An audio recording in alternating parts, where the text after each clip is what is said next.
Hello friends, bank sector और NBFC को discuss करेंगे। और जितने भी स्टॉक्स मैं यहाँ डिस्कस करने वाला हूँ वो स्टॉक्स मैं कुछ पैरामीटर के बेस पर डिस्कस कर रहा हूँ, और मुझे उन पैरामीटर्स में वो सही लग रहे हैं तो ही उनके मैं वीडियो लेकर आ रहा हूँ। तो अभी जिन पैरामीटर्स पे मैं बात करूँगा और जो स्टॉक मैं डिस्कस करूँगा, तो वो चीज़ देख लेते हैं। तो जिसमें मैं जो भी मैंने पैरामीटर्स कंसिडर किए हैं स्टॉक सेलेक्ट करने के लिए, तो वो पहला तो है रिटर्न ऑन एसेट है। ये एक से ज़्यादा होना चाहिए। एडवांसेस और डिपॉजिट रेशियो ये एक से कम होना चाहिए। राइट, जो ये रेशियो है एक से कम होना चाहिए। रिटर्न ऑन इक्विटी ये 15% होना चाहिए। ठीक है, और नेट इंटरेस्ट मार्जिन 4% से कम होना चाहिए। सेल्स एंड ग्रोथ 13% के आसपास हो तो बढ़िया है। और जो प्रॉफिट और टोटल एसेट, राइट, वो असेंडिंग ऑर्डर में होना चाहिए। मतलब जो भी प्रॉफिट और टोटल एसेट है वो इंक्रीजिंग उसमें होना चाहिए। मतलब कि ईयर ऑन ईयर अगर हम देखते हैं तो वो इंक्रीज होती हुई दिखनी चाहिए। राइट, और प्रॉफिट भी और टोटल एसेट भी। तो ये सब पैरामीटर्स हो गए जो मैं आज स्टॉक डिस्कस करने वाला हूँ। उस पर ये सारे पैरामीटर्स डिस्कस करूँगा। उसके बाद हम मनी कंट्रोल पे भी एक बार उसको चेक करेंगे। और फिर उसकी एंट्री एग्जिट को हम चार्ट पे समझेंगे कि चार्ट क्या कह रहा है। चार्ट कब कहेगा कि हमें इसमें एंट्री लेनी चाहिए। राइट, तो वो सब चेक कर लेंगे। तो पहले हम स्क्रीनर पे चलते हैं इसके फंडामेंटल्स को समझने के लिए। तो अभी मैं स्क्रीनर पे आ गया हूँ। ये यूनियन बैंक ऑफ इंडिया का मतलब कि ओवरऑल व्यू है। ठीक है, स्क्रीनर पे मैंने इसको खोल लिया है। तो अभी जो स्टॉक पी है इसका 6.48 है। तो अगर पीएस से देखें, ठीक है, तो यूनियन बैंक ऑफ इंडिया 6.48 और पीएस के मुकाबले जो इंडस्ट्री पी है, राइट, उससे कम है। और एक इसमें और ख़ास बात है वो भी मैं डिस्कस करूँगा। तो ये पीएस हो गया। अभी इसी पे चलते हैं यूनियन बैंक ऑफ इंडिया पे। तो ये 6.48 हो गया। साथ में आरओई जो हम बता रहे थे ये 15.6% है। ठीक है, तो ये जो अभी करंट क्वार्टर है शायद ये उसका है। और बाकी हम चेक कर लेते हैं आरओई को रेशियोज में। ठीक है, तो आरओई को अगर रेशियो में चेक करें तो मार्च 2013 से 2024 तक, तो अभी किसी भी बैंक में, जो अभी मैं बैंक डिस्कस करूंगा लेटर वीडियोस में, उसमें हमें एक कॉमन चीज पाएगी कि यहाँ से परफॉर्मेंस डाउन होते हुए यहाँ पे काफ़ी डाउन होगी 2018 से 2020 के बीच में। ठीक है, और फिर बैंक, लगभग सभी बैंक, ज़्यादातर पीएसयू बैंक यहाँ से इम्प्रूवमेंट दिखाना शुरू कर रहे हैं। ठीक है, तो ऐसा ही यूनियन बैंक में भी है। तो धीरे धीरे 2023 में इसने 11% आरओई जनरेट किया था और मार्च में 2024 का जनरेट किया है। ठीक है, तो वापस चल देते हैं। तो ये आरओई हो गया। साथ में जो हमें देखनी थी रिटर्न ऑन एसेट, ये 1.03% है जो कि 1% से ज़्यादा है। ये भी ठीक ठाक है, तो इसमें कोई दिक्कत नहीं है। जो चीज़ मैं बता रहा था, स्टॉक पी हो गया, राइट। तो बुक वैल्यू क्या होती है? ये एक्चुअल वैल्यू होती है कि मतलब इसमें कोई भी चीज़ें हम कंसिडर नहीं करते हैं। इसमें मेनली कंपनी की जो फिक्स एसेट है उन सब चीज़ों को ध्यान में रखते हुए ये वैल्यू डिसाइड होती है। तो इस वैल्यू से भी ये जनरली आप जितने जनरली हम जिन जिन भी स्टॉक्स में देखेंगे, इससे काफ़ी ज़्यादा प्राइस पे स्टॉक ट्रेड होते हैं। ठीक है, यहाँ पे क्या है, एक तो पीई भी सस्ता है, साथ में बुक वैल्यू के नीचे ट्रेड हो रहा है 120। ठीक है, दो ट्रेड हो रहा है, और साथ में इसके जो भी हम फैक्टर पैरामीटर डिस्कस कर रहे हैं वो हेल्दी पैरामीटर्स हैं। राइट, तो अभी अगला जो पैरामीटर हमें डिस्कस करना है ये दोनों हो गए। अब एक बार हम एडवांसेस और डिपॉजिट्स देख लेते हैं। ये जो मैंने स्क्रीनर पे जो जून क्वार्टर का रिजल्ट है, क्वार्टर वन का, तो उसमें जैसे मैं दिखा देता हूँ मैंने कहाँ से डाउनलोड की है। यहाँ पे ये हमें अवेलेबल है, राइट, जुलाई 2024 का। तो ये पीपीटी डाउनलोड की, इसमें से मुझे जो इस क्वार्टर वन में जो एडवांस डिपॉजिट्स का डेटा है वो मुझे मिल गया है। तो इसलिए मैंने ये पीपीटी खोली है। तो इसमें एडवांसेस और डिपॉजिट्स अगर देखें तो एडवांसेस ग्लोबल सब बिजनेस को मिलाकर तो 9.12 ट्रिलियन है और डिपॉजिट्स 12.24 है। मतलब कि डिपॉजिट ज़्यादा है और एडवांसेस कम है। तो अगर इसका एडीआर देखें एडवांस और डिपॉजिट तो ये 1 से कम ही आएगा। ठीक है, अब इसमें खास बात क्या है कि ये कम क्यों रहना चाहिए? ज़्यादा कम होने भी दिक्कत है और एक से ज़्यादा होना भी दिक्कत है, क्योंकि जैसे अगर एक से ज़्यादा होगा तो क्या होगा कि हमारे पास जितना डिपॉजिट्स है उससे ज़्यादा हम लोग मतलब कि उससे ज़्यादा बैंक रिस्क ले रहा है, लोन दे रहा है उससे ज़्यादा। जितना डिपॉजिट्स है बैंक के पास उससे ज़्यादा वो लोन दे रहा है, तो ये अपना रिस्क बढ़ा रहा है बैंक। ठीक है, और अभी और ज़्यादा कम भी देगा तो भी उसमें दिक्कत है कि जो डिपॉजिट्स है उनका बैंक फायदा नहीं उठा रहा। तो ये अभी 0.7 के आसपास मेरे ख्याल से एडीआर आएगा, तो जो कि ठीक है, 0.7 से 1 के बीच में रहना चाहिए, ज़्यादा कम भी दिक्कत वाला काम है। तो ये चीज़ हो गई है। उसके बाद अब जो नेट ये एडवांस ग्रोथ और डिपॉजिट ग्रोथ, तो एडवांस ग्रोथ भी एक्चुअली इसमें ज़्यादा दिखा रहा है। अभी जो गाइडेंस है, राइट, गाइडेंस कितनी दी हुई है, ये एनुअल रिपोर्ट में इन्होंने दी हुई है 11 से 13%, तो उसके बीच में ही इनका जून 24 में ये एक्चुअल आया है। और डिपॉजिट ग्रोथ कितनी है, ये 9 to 11% है, और एक्चुअल में कितनी आई है अभी इस क्वार्टर में 8.52 आई है। ठीक, तो अब लेकिन ये थोड़ा सा नेगेटिव है, क्योंकि ये भी कम होना चाहिए। एडवांस ग्रोथ जो है वो एडवांस ईयर ऑन ईयर ये भी कम होनी चाहिए डिपॉजिट ग्रोथ से। ठीक है, क्योंकि डिपॉजिट ग्रोथ हमारा ज़्यादा बढ़ना चाहिए, और दोनों चीज़ बढ़ रही है, अगर दोनों बराबर होते तो भी चलता, कोई दिक्कत नहीं है, लेकिन एडवांस ग्रोथ बढ़ रही है, डिपॉजिट ग्रोथ उस रेट से नहीं बढ़ रही, मतलब ज़्यादा होना चाहिए हमारा डिपॉजिट ग्रोथ। मेरा ये कहने का मतलब है जैसे एडीआर में जो बात है वही चीज़ यहाँ पे भी। ठीक, और नेट इंटरेस्ट मार्जिन हमारा 2.8 से 3% के बीच में ये इसका टारगेट है, और हमने कहा है कि 4% से कम हो तो ठीक ठाक है। तो कई जगह आपको मिलेगा 3% से कम होना चाहिए, तो ये भी हमने 4 है, मैंने कई जगह 4 पढ़ा है, कई जगह 3.5 पढ़ा है, तो इसमें मैंने 4 ही कंसिडर किया है उसको नेट इंटरेस्ट मार्जिन को अपने पैरामीटर में, तो ये 3.05 है, तो उससे कम है। तो ये चीज़ें हमारी हो गई हैं। अभी दोबारा स्क्रीनर पे चलते हैं हम लोग। अब इसमें हम क्या डिस्कस कर लेते हैं, कुछ पैरामीटर्स हमारे डिस्कस हो गए हैं, तो प्रॉफिट एंड लॉस में हम क्या डिस्कस कर लेंगे, जो सेल्स है, ठीक है, सेल्स और ग्रोथ हमारे 13% होनी चाहिए, 13% इसमें है। और ओवरऑल भी एक अच्छी चीज़ ये है कि इसमें 5 ईयर्स, 3 ईयर्स, ट्रेलिंग 12 मंथ सब में हमें 13% जो हमें चाहिए ग्रोथ और सेल्स, वो दोनों मिल रही है। साथ में रिटर्न ऑन इक्विटी में अगर देखें तो अभी हम अगर डिसाइड करते हैं कि स्टॉक में हमें एंट्री बनानी है और शॉर्ट टर्म के 1 से 2 साल के लिए, तो 1 से 2 साल में अगर देखें तो आरओई 12 से 16% का है। ठीक है, अभी लास्ट ईयर इसने 16% का दिया है, और करंट क्वार्टर में इसने कितना दिया है, ये दिया है 15.6%, जो कि 15 के से ज़्यादा है। ठीक है, तो आरओई में भी इसका ठीक ठाक इम्प्रूवमेंट दिख रहा है।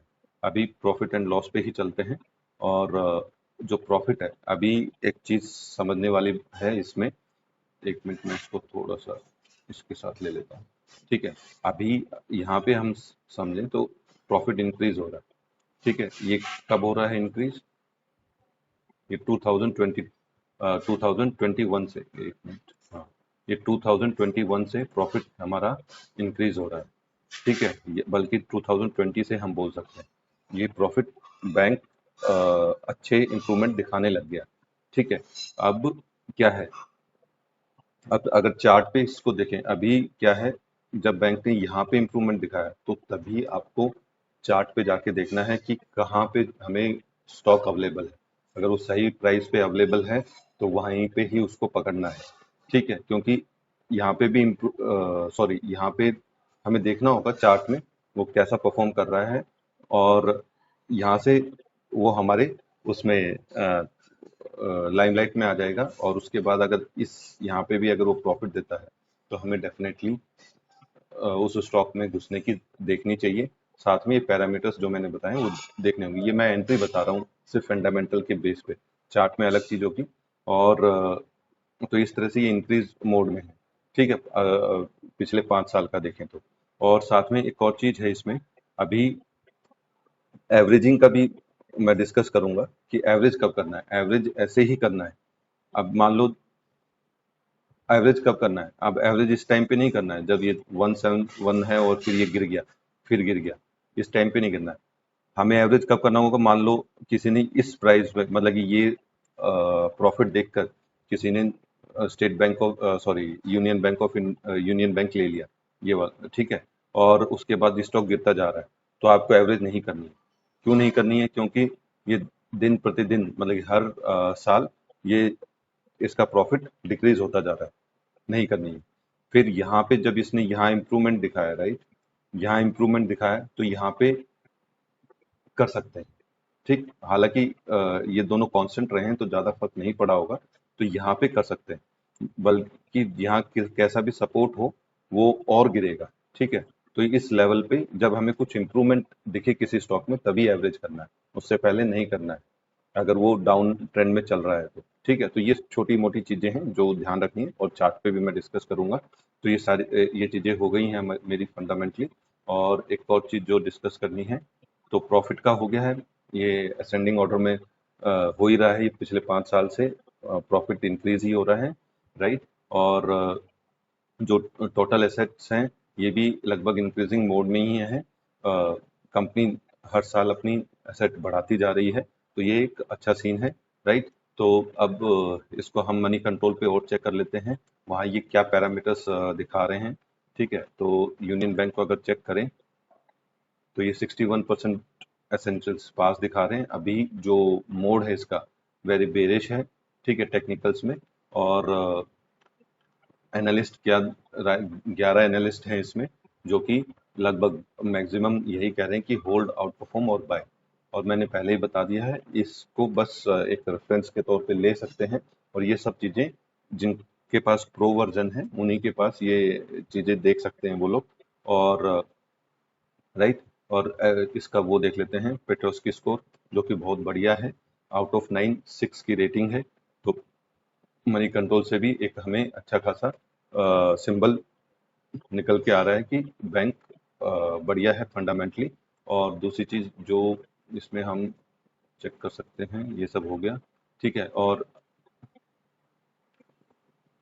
ठीक है, अब इस स्टॉक को हम टेक्निकली चार्ट पे समझ लेते हैं कि ये वहाँ, मतलब कि हमारे कौन से किस लेवल पे हम इस स्टॉक को बाय कर सकते हैं, राइट। तो सही लेवल्स वहाँ पे समझ लेंगे। अभी यहाँ पे ये मैंने मंथली चार्ट खोला हुआ है। अभी यहाँ पे क्या समझाना चाहता हूँ मैं, यहाँ पे अगर देखें तो चार्ट एक डाउन ट्रेंड में चल रहा था, ठीक है। बैंक डाउन ट्रेंड में चल रहा था, और उसके बाद अब एक अप ट्रेंड का साइन दिखाया है, और अभी भी अप ट्रेंड में ही है। ये छोटा मोटा रिट्रेसमेंट जो हमें अभी अट्रैक्ट कर रहा है इसमें एंट्री की, राइट। तो अभी शुरू से इस लेवल से ही देखें तो कई कप पैटर्न बने।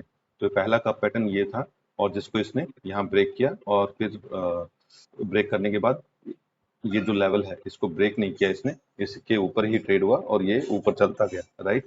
फिर उसके बाद जो एक और कप पैटर्न इसने ब्रेक किया है वो इस लेवल पे किया है, ठीक है। अब इसमें खास बात क्या है इस पॉइंट पे, और ये जो पॉइंट है, ठीक है, ये लाइन थोड़ी सी ठीक नहीं बनी, ये, राइट।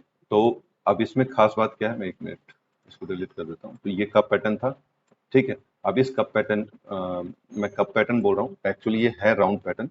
तो अगर ठीक है, तो ये राउंड पैटर्न के बाद ये एक और यहाँ से फिर थोड़ा सा रिट्रेस होकर फिर इसने ये लेवल ब्रेक किया।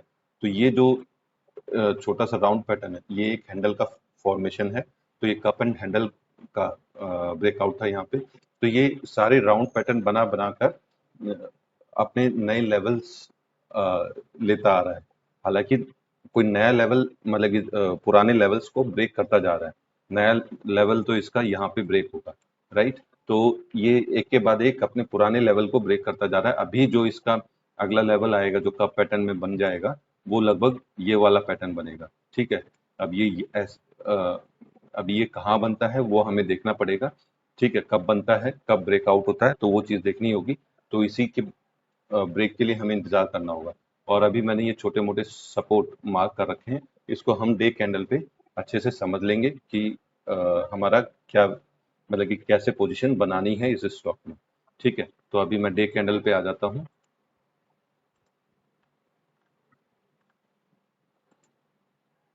अभी ये चार्ट मैंने डे कैंडल पे ओपन कर लिया है, ठीक है। अभी सिर्फ मैं इसी लेवल को, इतने ही एरिया को डिस्कस करूंगा ताकि हमें चीजें ढंग से समझ में आ जाए, ठीक। अभी क्या पोजीशन बन सकती है, अभी अभी स्टॉक यहाँ ट्रेड कर रहा है, ठीक है। अभी हम देखें तो ये रिवर्स हो चुका है। एक मिनट थोड़ा सा और जूम कर देता हूँ मैं इसको, हम सिर्फ इसी लेवल को। अभी एक चीज और है, ये एक मेरा मतलब कि सपोर्ट है, ठीक है। इस सपोर्ट से यहाँ पहले भी ये रिवर्स होके गया है और आज भी यहाँ यहीं से ही रिवर्स होने की कोशिश कर रहा है, ठीक।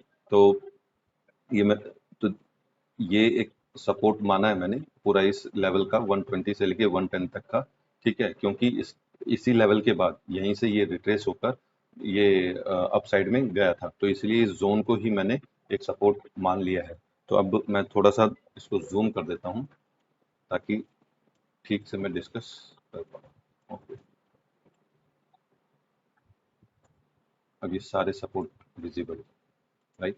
तो अभी क्या पोजीशन बनेगी, अगर अभी हम लोग मार्केट के बिहेवियर से, अभी मार्केट के बिहेवियर से मतलब कि डरे हुए नहीं है कि मार्केट गिरेगा भाई, बहुत बड़ा करेक्शन आने वाला है, वो चीज़ हमारे दिमाग में नहीं है। तो अभी इसी लेवल पे ही इसमें बाइंग हो सकती है, ठीक है।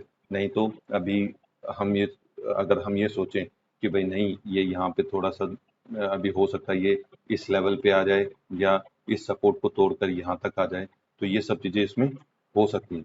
तो हमारा क्या व्यू बनेगा, तो अभी पहला तो इसमें दो कंडीशंस हो सकती है। पहली कंडीशन ये है कि इसी लेवल पे बाय कर लें और उसके बाद हम एवरेज का देखेंगे, अगर ये सपोर्ट 2 और सपोर्ट 3 पे आएगा तो, ठीक है। इसी लेवल पे हमने बाय कर लिया, ये पहली कंडीशन हो गई। दूसरी कंडीशन क्या हो गई कि भाई मैं इस लेवल पे तो बाय नहीं करूंगा, लेकिन मैं वेट करूंगा, क्या तो मैं महंगा खरीदूंगा, ये जब इस लेवल को ब्रेक कर देगा, ठीक है, इसके ऊपर अगर क्लोजिंग देगा तो मैं तब इस स्टॉक में एंटर करूंगा, या ये नीचे आएगा और इस लेवल पे, ठीक है, इस लेवल पे अगर सपोर्ट लेता है और फिर ये जो हम मतलब कि जहां से ये रिट्रेस हुआ है, इस लेवल को अगर वापस ब्रेक करके ऊपर क्लोजिंग देता है, ठीक, इस लेवल पे आकर इसके ऊपर क्लोजिंग देता है, तो मैं एंट्री करूंगा।